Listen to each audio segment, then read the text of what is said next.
Masaya naman ang mga co-host ni Kim sa It's Showtime at andoon din si Tita Cory Bidanes sa birthday celebration ni Kim Cho kung saan ginanap kahapon sa Villas Resort. At syempre, pili lang din ang mga imbitado, mga kaibigan at iba pang mga celebrity na andoon. Sad to say nga lang kasi kahapon kung saan ay birthday nga, ginanap ang birthday ni Kim sa Villas Resort at nagkataon naman din na may ganap si Pau sa Pangasinan.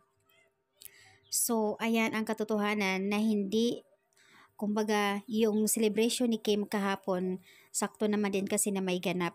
So, yun nga ang tanong ng karamihan. Sana, tinao na lang ni Kim yung birthday celebration niya na walang ganap si Pao sa Pangasinan.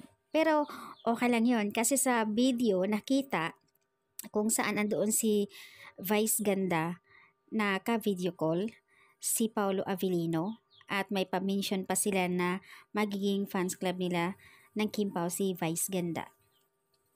So ayan yung update, ang saya lang kasi mga boses ng EBS nandoon. Kung si ABS-CBN Katigbak nandoon daw sa birthday ni Kat at si Ma'am Cory Bidanes naman nandito sa birthday ni Kim Cho.